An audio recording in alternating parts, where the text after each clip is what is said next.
네, 오늘 말씀은 사무엘상 18장 1절부터 16절까지 있는 말씀입니다.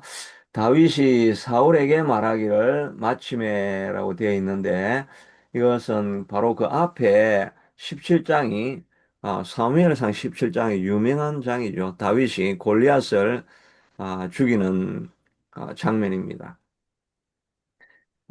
어, 다윗이 어, 그 선전포고를 하고 전쟁은 여호와께 속한 것인지 그가 너를 내 손에 붙이시리라 하고 골리앗을 죽였더니 사람들이 사기가 충천해 가지고 쫓아가고 또 가가지고 계속 공격해서 블레셋을 죽였는데 에글론까지 어, 그 블레셋의 그 안쪽까지 성까지 다 점령을 하게 돼요. 이 블레셋이 지금의 팔레스타인입니다. 지금 뭐 가자 지구에서 그 하마스가 나오고 하는 그 지역이 다 이 블레셋 이 사람들이죠. 여하튼 하여튼 그 에글론까지 공격해서 아 점령하고 이기게 돌아오게 되니까 사울이 그걸 보고 있다가 도대체 쟤가 누구냐 어느 집안 출신이냐 하는데 그 군대 장관 총사령관 아브넬도 제가 어느 집안 출신인지 저도 전혀 모르겠습니다. 그렇게 하니까 다윗이 그 앞에 나아가서 저는 베들레헴 출신 이새의 아들 다윗입니다. 이렇게 이제 고백을 하는 것입니다. 그러니까 주변에 뭐 누구도 거기에 다윗이 누군가 하는 것을 아무도 모르고 있는 그런 아주 전혀 무명의 알려지지 않은 사람이 어느 한순간에 그냥 들려 올려가지고 온 백성의 영웅으로 바뀌어진 거죠. 하나님이 한번 사용하시면 이런 놀라운 역사가 일어나게 되는 줄로 믿습니다. 요셉도 노예로 있다가 감방에 들어갔다가 어느 한순간에 총리가 되어지는 우리가 상상하지도 못했던 이런 일이 일어나게 되는 것입니다. 하나님 안에는 모든 것이 가능하기 때문에 늘 하나님 앞에 그냥 끝까지 충성하고 남아 있으면 어느 한순간에 하나님께서 놀라운 변화를 일으키시게 할 줄로 믿습니다. 어떤 아멘. 길이 없는 상황 같은데도 하나님이 그냥 어떻게 한번 길을 여시면 상상하지도 못했던 그런 길이 열려서 빠져나올 구멍들이 생기게 되어지고 피할 길이 생겨지게 되는 것입니다. 그러니까 우리는 언제든지 소망을 가지고 꿈을 잃지 않고 나아가야 될 줄로 믿습니다. 이렇게 사울에게 이제 자기 출신을 말하니까 요나단의 마음이 다윗의 마음과 하나 되어 요나단이 그를 자기 생명같이 사랑하니라. 그리고 사울도 다윗을 처음에는 사랑해가지고 그의 집으로 돌아가지 말고 나와 함께 있자라고 이렇게 이야기를 합니다. 그리고 다윗은 요나단은 다윗을 자기 생명까지 사랑하여 더불어 언약을 맺었다. 그리고 입었던 겉옷을 벗어주고 또 군복과 칼과 활과 띠도 다 그려야 했다고 했는데 요나단이 사울의 아들이지 않습니까? 그러니까 자기가 후계자가 되어야 될 것인데, 실제로는 이 다윗이 그 왕이 될 수 있겠다라고 해서 자기의 모든 걸 다 이양해 줘버립니다. 그러니까 요나단은 정말 그 사심이 없는 사람이죠. 하나님을 사랑하는 사람에게 모든 것을 어, 드리고 바칠 수 있는 그러면서 자기는 이인자가 되겠다라고 생각하는 이런 마음을 가진 사람이었다고 할 수가 있죠. 근데 요나단도 정말 믿음의 사람이었죠. 블레셋에 와가지고 진치고 있을 때 앞에 14장이었는가 하여튼 그게 보면 블레셋에게 어, 이 블레셋이 그 이스라엘 땅을까지 막 들어와 있고 이렇게 보초가 서 있고 이렇게 하니까 대결하고 있다가 자기 칼든 그 호위병 한 명 데리고 블레셋에 올라가 가지고 자기 둘이서 20명을 죽이고 요동이 막 일어나니까 그 안에 있던 블레셋 안에 있던 히브리 사람들이 다시 일어나 가지고 블레셋을 대적하고 그다음에 산지에 있던 에브라임이 막 내려와 가지고 적군을 막 블레셋을 다 물리치게 되는 그 한 명이 올라가 가지고 온 그냥 전쟁 정황을 다 바뀌어 버렸던 그 사람이죠. 그래서 그다 올라가면서 여호와의 구원하심이 사람의 많고 적음에 달려 있지 않다. 이렇게 고백하는 이 요나단도 믿음의 사람이었습니다. 정말 믿음의 사람이니까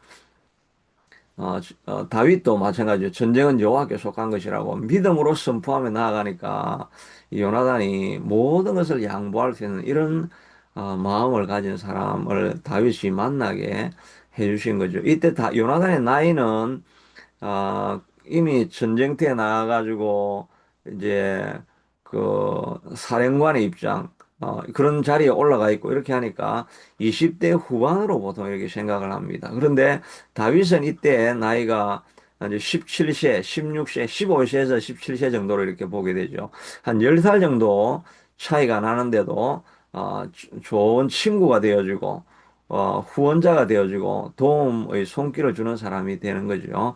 하나님은 우리가 하나님을 정말 사랑하며 나아가면 하나님께서 믿음의 사람을 이렇게 붙여 주시게 되는 것입니다.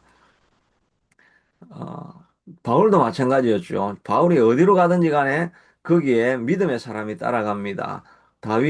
바울 안에 그 디모데가 제자가 되어서 따라가고 또 거기 항상 누가가 따라가죠. 의사 누가가 항상 따라가면서 다윗이 건강이나 이런 걸 다 체크하면서 기록도 다 하고 또 그 주변에 보면 계속 브리스길라와 아굴라와 같은 사람은 생명을 걸면서 자기 목숨을 마치 내놓을 듯이 다윗을 사랑하고 섬겼던 사람인 것을 보게 됩니다.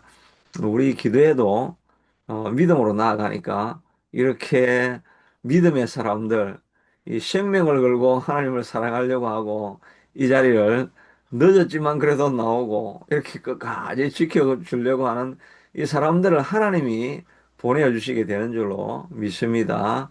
우리가 믿음으로 나아가면 더 많은 사람들을 하나님께서 우리에게 또 보내주시게 될 줄로 믿습니다.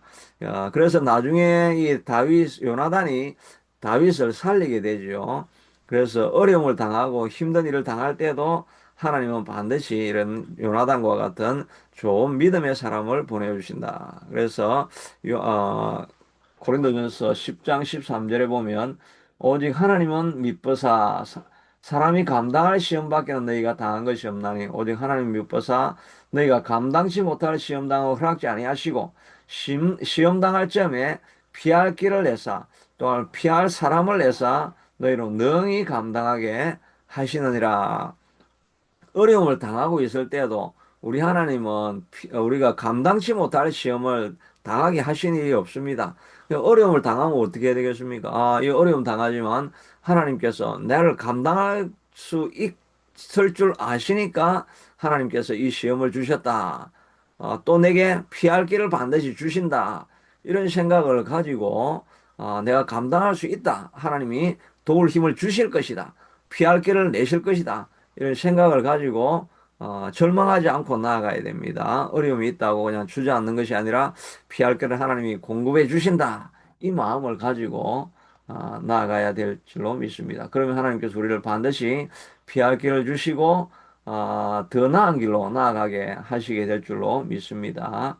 이런 요나단을 하나님께서 보내주셔서 어, 다윗이 어려움을 당할 때도 피할 길을 주셨다 하는 것을 알 수 있습니다. 다윗이 하나님을 사랑하니까 사울이 그를 군대의 장으로 삼고 백성이 합당히 여겼고 사울의 신하들도 합당히 여겼더라.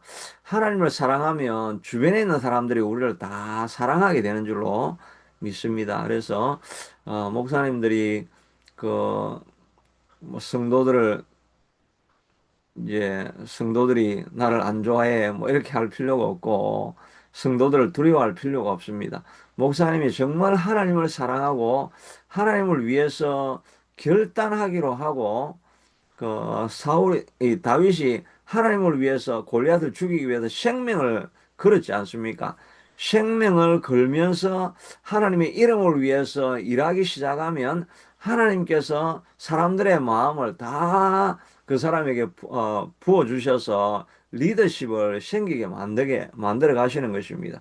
교회에 자꾸 어려움이 일어나고 분란이 일어나고 갈등이 일어나고 이런 거는 다른 일이 아니라 리더가 생명을 걸고 하나님 앞에서 헌신하기로 결단하지 않기 때문에 편한 길을 자꾸 찾으려고 하니까 자꾸 주변에서 어려움들이 가시가 생기고 문제가 일어나게 되죠. 그냥 결단하고 죽으면 죽으리라 하고 하나님의 일을 하겠습니다. 그 길을 가겠습니다 하면은 그냥 주변에 따라오는 사람들이 다 따라와서 마음이 하나가 되어질 줄로 믿습니다. 저도 정말 이렇게 제가 헌신하고 하나님을 위해서 살아가려고 결단을 하고 생명을 걸고 나아가겠습니다 하면 막 여기 막 사람들이 엄청 모이게 될 줄로 믿습니다. 오늘 아침에 제가 이번 주는 저희 집사람이 이제 일을 하러 안 가기 때문에 제가 라이드를 안 합니다. 그래서 그래도 아침 6시에 일어나 가지고 주로 아침 6시에 일어나게 되더라고요. 아침 6시에 일어나 가지고 이제 말씀을 좀 준비하고 이렇게 하다가 제가 임현수 목사님 아시죠? 네. 큰빛교회 지금 한국에 이제 아마 저기 북한 선교사역 아마 하시는 걸로 알고 있는데, 그분 이제 이 동영상이 같은 본문을 내가 이제 설교를 한번 찾아보려고 하니까 임현수 목사님 나오시더라고요. 그래서 임현수 목사님 이제 거기도 중보기도더라고요. 그러니까 거기도 우리하고 모임하는 거하고 똑같아요. 다른 교회 다니는 사람들 그냥 모아가지고 선교에 관심 있는 사람들 모아가지고 이렇게 중보기도 팀을 만들고 선교 사역을 이렇게 하시더라고요. 우리도 뭐 다른 교회 소속에 있지만은 이 기도 모임에 나오는 거는 뭐 문제가 없는 것입니다.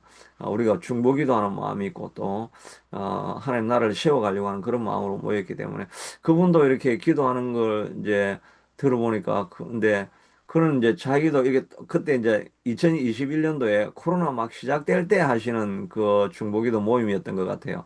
그래가지고 우리하고 똑같이 줌으로 이렇게 하는 사람들이 많은데 거기는 뭐 사람들이 막 꽤 많더라고요. 그래도 뭐 그렇게 많지는 않았고, 30명 정도, 이제 모임 정도 이렇게 되는 것 같아요. 그래서 이분은 이렇게, 그리고 이제, 그런데 이제 그분은 조회수가 보니까 4천 명 이렇게 되더라고요. 그리고 뭐가 차이가 나하고 뭐가 차이 나는가. 내가 공부는 더 많이 한 것 같은데, 무슨 차이가 나는가. 임현수 목사님은 생명을 걸었잖아요. 복음 전하다가, 북한을 그렇게 도와주려고 그 위험의 사지를 막 걸어 다니면서 생명을 걸고 그는 헌신하시는 분이잖아요. 생명을 걸고 헌신을 하니까 전국 각처에서 사람들이 몰려와서 그분의 설교를 들으려고 하고, 근데 뭐 설교는 뭐 저하고 뭐 별 다른 건 없는 것 같아요. 설교는 비슷하게 이렇게 하시는데, 근데 그분은 사람들이 신뢰를 하잖아요. 따라주잖아요. 그분이 하나님을 사랑하고 생명을 거니까 그걸 보면서 사람들이 따라가서 그 말씀을 들으려고 하고 이렇게 하고, 저는 이렇게 생명을 안 걸잖아요. 그냥 말만 하고 별로 행동을 안 옮기잖아요. 그러니까 저는 별 볼 일 없는 사람이다. 그게 그런 게 아닐까. 하여튼 저도 이제 생명을 걸고 이제 이게 헌신을 해야 되겠죠. 그러니까 하나님을 사랑하면 하나님이 사람을 보내주시게 되는 것입니다. 하나님을 사랑하면 손님을 하나님께서 구름대 같이 몰려오게 이렇게 해주시게 되고 사람들이 이 자리로 또 몰려오게 될 줄로 믿습니다. 근데 그렇게 하고 나서 이제 다윗에게 이제 어려움이 찾아오게 되죠. 다윗이 이제 시험에 빠지게 하는 일들이 일어나게 되는데 그것은 6절에 보니까 무리가 돌아올 때 다윗이 블레셋 사람을 죽이고 돌아올 때 여인들이 이스라엘 모든 성읍에 나와서 노래하며 춤추며 경세를 가지고 왕 사울을 환영하는데 노래하며 이르되 사울이 죽인 자는 천천히요 다윗은 만만히로다. 이게 지금 여자들이 이 문제를 일으키게 되잖아요. 왜 하필 노래하면서 그냥 다윗도 수고했고 사울도 수고했고 우리 리더들이 만세다 이렇게 하면 될 거를 가지고 왜 하필 비교해 가지고 사울은 천천히고 다윗은 만만이라고 하는 그 소리 하나 때문에 사울이 완전히 이제 이 분노로 말미암아 시기 질투로 말미암아 덜컥게 만들어 가지고 자기 사울의 인생을 망치게 되는 거죠. 우리도 마찬가지입니다. 이 집안에서 부모님들이 자녀를 향해서, 야, 저 집 아들 봐라. 그거는 뭐라 그러죠? 엄친아라고 그래요. 엄친아. 엄마 친구 아이. 엄마 친구 아이라 그래가지고, 항상 엄마 친구 아이는 저렇게 잘하는데, 너는 왜 이 모양, 이 꼬라지냐?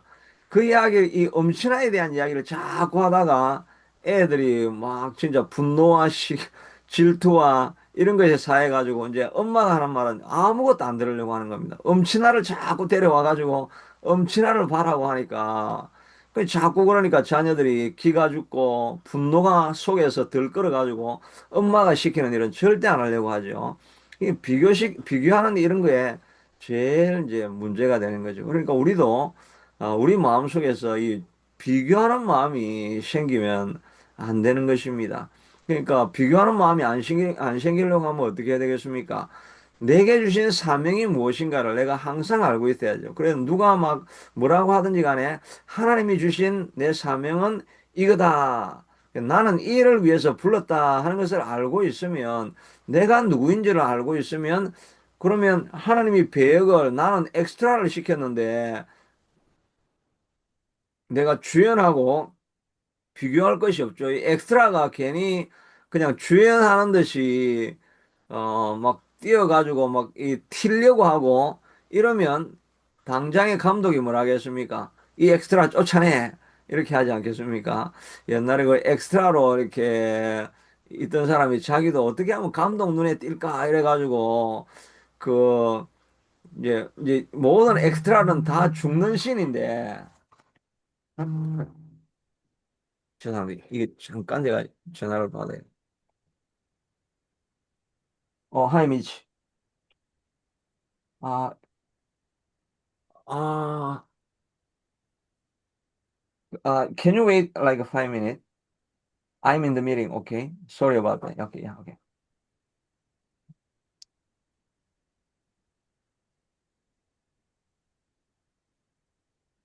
저 뮤트를 안 시켜. 예.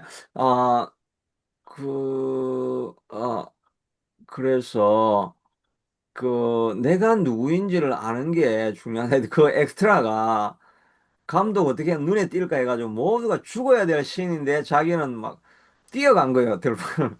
그래가지고 모든 장면을 다 멈추게 돼가지고 어쩔 수 없이 그 장면을 새로 찍게 돼가지고 모든 사람들이 그를 미워하게 되죠. 똑같은 일을 두 번이나 해야 되니까. 그러니까 자기 배역을 알고 내가 어디에 서 있는지를 알아야 그, 아, 하나님이 나를 어디에 불렀는지를 알고 있어야 사람들에게 사랑을 받게 되는 거죠. 그래서 우리는 내 사명이 무엇인가 하는 것을 알아야 됩니다. 이 사명을 아는 방법은 우리가 보통 네 가지를 이렇게 이야기하죠. 이렇게 보면 자기가 부르신 소명이 무엇인가 그걸 알려고 하면 하나님께서 주신 내가 제일 잘하는 게 무엇인가 내 강점을 알아야 됩니다. 그래서 내 하나님께서 주신 재능, 역량, 성품 나는 어떤 일을 할 때 자연스럽게 탁월함이 나타나는가. 둘째는 좋아하는 것. 패션이 내 속에 막 열정이라는 것입니다. 마음에 불이 붙고 기쁨을 느끼게 하는 그런 열정. 무엇을 할 때 시간 가는 줄 모를 만큼 즐거운가. 그걸 생각해야 되고. 또 세 번째는 내가 하는 이 일이 의미 있는 일인가. 목적이 중요하죠. 이 일을 통해 누가 유익을 얻고 하나님 나라를 어떻게 세워가게 되는가. 이런 일을 하는, 이것이 하나님이 부르신 소명인 것입니다.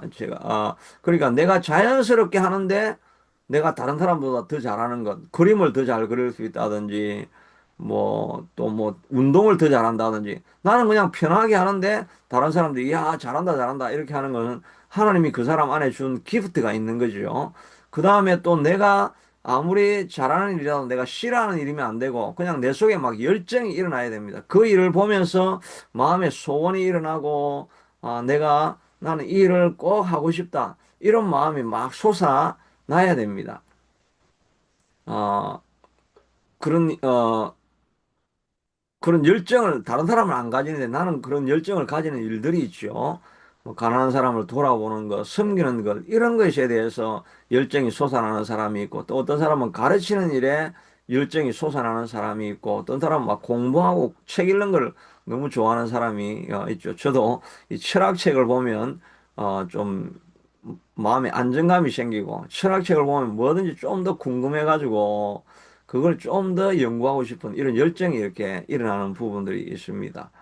아, 그리고 그렇게 하는데 잘하는 일이라도, 좋아하는 일이라도, 그게 의미 있는 일이고, 다른 사람에게 유익을 주는 일이어야 되죠. 막, 그, 잘하는 일을 하는데, 다른 사람에게 피해를 주는 일, 뭐, 도둑질을 내가 잘한다, 소매치기를 엄청 잘한다. 그거는 소명이 될 수가 없는 거죠. 내가 잘하는데 그것이 의미 있는 일이 되어야 그게 우리의 소명이라고 할 수가 있습니다. 그러면, 그걸 보면서, 나는 저 사람은 돈을 잘 버는 사람으로 하나님이 불러주셔서, 그러면은 돈 잘 벌고 궁궐같이 사는 사람을 보면서 우리가 부러워할 필요가 없습니다. 나는 하나님께서 이 작은 일이지만 이 일에 재미를 가지고 있게 하고 또 재능을 주게 하셔서 이 일을 하게 하셨으니까 그냥 이 자리가 내 자리인 줄 알고 있으면 비교할 필요가 없죠. 사울도 이 다윗을 보면서 이거 하나님이 부르신 사람이구나 이런 생각을 가지고 하나님이 불렀으니까 어, 또 자기는 자기 자리에 있으니까 나는 이제 이 자리까지만 하고 다윗에게 물려줘야 되겠다. 이렇게 자기 자리를 알고 있으면 비교하지 않게 되지요. 이 일을 잘 아는 것이 우리 마음을 평안을 누리게 되고 행복하게 살아가게 만드는 거죠. 만약에 다른 사람을 자꾸 비교하고 있다고 한다면 그 인생은 정말 고통스러운 삶을 살게 되는 거죠. 그러니까 우리가 또 그 비교하지 않으려고 하면 잘 되는 사람을 우리가 자꾸 축복을 해줘야 됩니다. 이 요나단은 다윗이 잘 되니까 자기의 갑옷과 뭐 모든 걸 다 주어가지고 다윗을 계속 축복하지 않습니까? 그러니까 다윗도 성공한 사람이 되고 요나단도 정말 길이 남는 다윗을 도운 좋은 사명자로 이름을 남지 않습니까? 사울만 시기하고 질투하고 있다가 축복하지 않다가 고통을 당하고 결국은 악령이 들려서 망하는 자리에까지 가게 되지 않습니까? 그러니까 우리가 해야 될 일은 잘 되는 사람을 보면 하나님이 축복하셨으니까 잘 되는 줄로 알고 그 사람을 우리도 축복하고 또 축복받는 사람을 보면서 우리도 어떻게 배울 것인가 이 생각을 가지고 있어야 우리도 축복받는 자리에 나아갈 수 있게 된다는 이런 생각을 가지고 오늘 하루도 우리가 생각하면서 내게 주신 사명이 무엇인가 나는 어떤 자리에 서 있어야 할 것인가 왜 하나님께서 내게 이런 재능을 주셨는가 하는 것을 생각하면서 그 재능에 집중하고 그 재능을 이루어내면 작은 일이라도 우리는 인생에서 성공한 인생이 되는 줄로 믿습니다. 그래서 자기의 주신 자리를 잘 지키며 찾아 나아가서 오늘 하루도 승리하는 우리가 될 수 있게 되기를 축복합니다. 하나님 네, 그렇습니다. 요나단은 다윗이 잘 되는 것을 보면서 어떻게 다윗을 축복할까를 생각했고 사울은 어떻게 잘 되는 다윗을 무너뜨릴 거라고 생각하고 시기 질투하다가 그 인생은 망하는 인생이 된 것이 아니겠습니까? 하나님, 우리도 우리 인생을 돌아보아서 내가 어떤 자리로 나를 부르셨는가 하는 것을 생각하고 남은 인생 비교하지 아니하고 하나님이 주신 자리에 최선을 다하면서 우리의 삶을 맡기는 인생 될 수 있게 하도록 축복하여 주시기를 간절히 원하고 소원합니다. 누구든지 잘 되는 네, 사람을 보면 계속해서 축복하고 그 사람을 위해서 더욱더 기도하고 더 잘되게 해주십시오라고 기도하며 나아가서 다른 사람을 축복하다가 내가 축복받는 그런 역사가 일어나는 우리가 될 수 있게 하여 주옵소서. 예수님 이름으로 네, 기도드리옵나이다. 아멘, 아멘. 예, 제가 아멘. 음악은 바로 이제 이렇게 틀 수 있게 될 겁니다.